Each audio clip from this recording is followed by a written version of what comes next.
Sobanukirwa umumaro w'inzozi urota ndetse unasobanukirwa inzozi zituruka ku Mana n'izidaturuka ku Mana. Ni kenshi abantu bakunze kurota inzozi ariko ntibazihe agaciro. Ariko inzozi ni ikintu gikomeye ukwiye guha agaciro mu buzima bwawe, inzozi urota. Ese inzozi uha agaciro ni izimeze zite? Ese ni inzozi ziturutse ku Mana? Ese ni inzozi ziturutse ku miruho ya buri munsi cyangwa inzozi ziturutse ku badayimoni? Sobanukirwa rero inzozi urota, izituruka ku Mana n'izidaturuka ku Mana. Inzozi ni kimwe mu bintu Imana ikunda kumenyesha abakozi bayo cyangwa se abantu bayo cyangwa umuntu wese abasenga cyangwa abadasenga uko byaba bimeze kose. Imana icamo ikagusura mu nzozi. Mbese witeguye kumva icyo Imana ivugana nawe mu nzozi? Gasobanukirwe iby'izo nzozi. Imana yigeze isanga Yosefu iramubwira ati byuka uhungishe umwana na nyina kuko bashaka kumwica. Icyo gihe yahungishije Yesu. Yosefu wundi Imana yamusanze mu nzozi ikajya imwereka ko ari umutware. Imana yasanze Aburahamu mu nzozi nabwo ibana nawe, ivugana nawe. Imana yasanze Yakobo mu nzozi avugana nawe. Nuko rero sobanukirwa inzozi urota n'ubuzima bwawe bwa buri munsi. Imana iguhe umugisha. Tugiye kuganira ku nzozi zituruka ku Mana no ku nzozi zituruka ku mibabaro cyangwa se ku byo twiriwemo n'inzozi zituruka ku mubi. Tugiye guhera cyane cyane ku nzozi zituruka ku mubi. Inzozi zituruka ku mubi zizaza zifite intego isa n'iyo washakaga kugeraho cyangwa se n'icyo washakaga kugeraho. Ikintu Satani azaba ahagurukiye ni igiki? Ikintu kizaba gihagurukije Satani ni ukugira ngo agushuke ugende ujye gukora ikintu Imana itarimo cyangwa se kidafite gahunda nziza kugira ngo uzagiseberemo, uzahore mu gahinda n'imibabaro. Ese izo nzozi urazirota? Ese izo nzozi zimeze zite? Inzozi zituruka ku badayimoni tugiye kuza mu kanya tubasobanurire, tuzabasobanura ubutaha n'izindi nzozi zo kurota iz'imyuka mibi. Amen. Hanyuma izo nzozi uzaba uri gutegura nk'umushinga runaka. Hariho abantu benshi bakunze kugwa. Uzaba uri gutegura nk'umushinga runaka uvuga ati nawukorera hehe.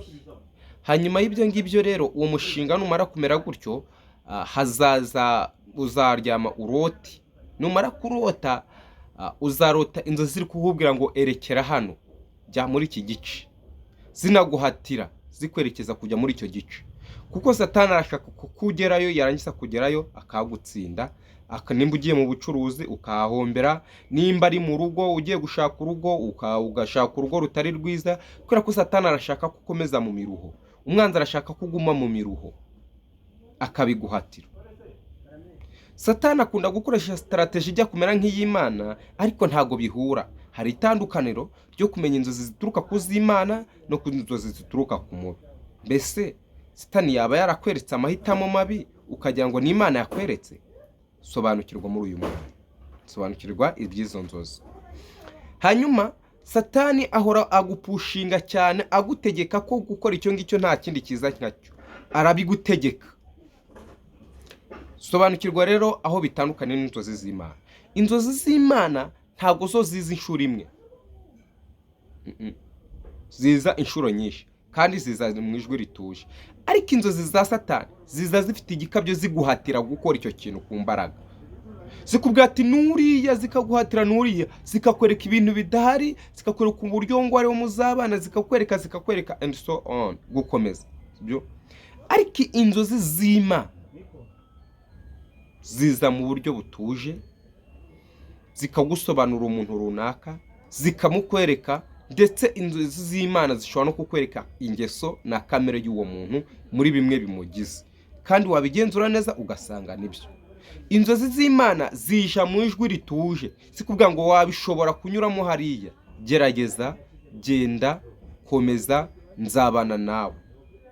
Ntago ziza inshuro imwe yonyine.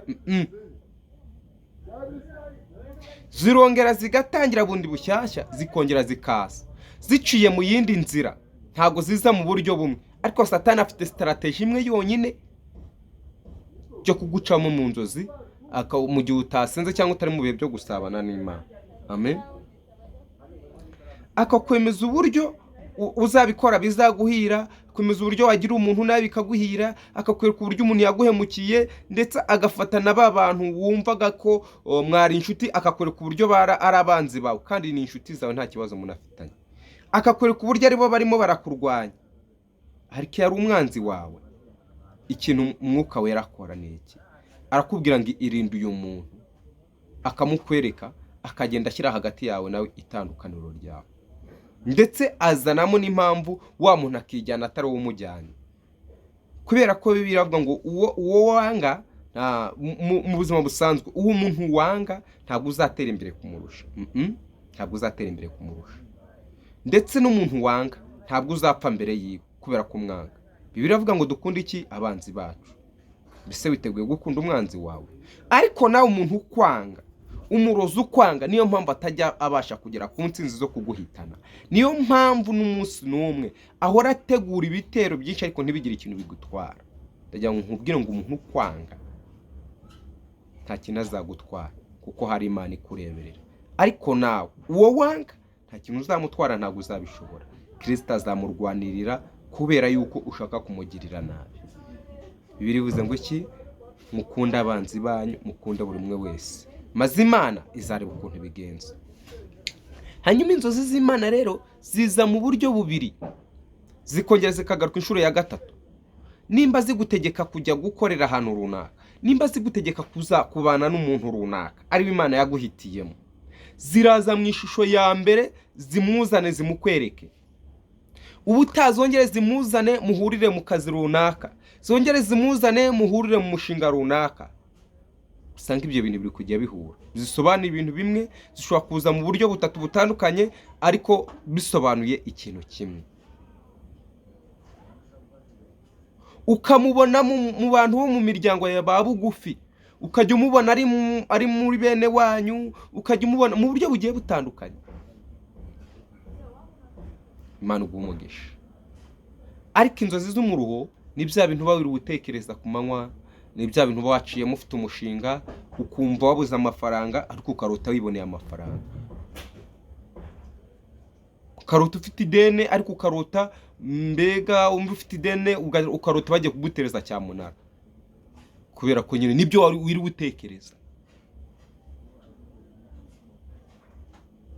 Ariko inzozi zituruka ku Mana, byo bagiye kugutereza cyamunara, zikwereka ko watangiye gusubira inyuma, uri gusubira mu ishuri, ubona uri kurwana n'ibintu, uri kurwana n'urukuta, urota uri gushaka guterera imisozi, ariko kurota nderegite gutya ko baje kugutereza cyamunara, uri kurota gutya nderegite urugo rusenyutse. Ntabwo inzozi z'Imana zibizana gutya, zikuzanira ikintu runaka, urwana n'ubuzima, nuko wenda uvuga ati uri nko guterera umusozi bikanga, umusozi ukakunanira pe burundu.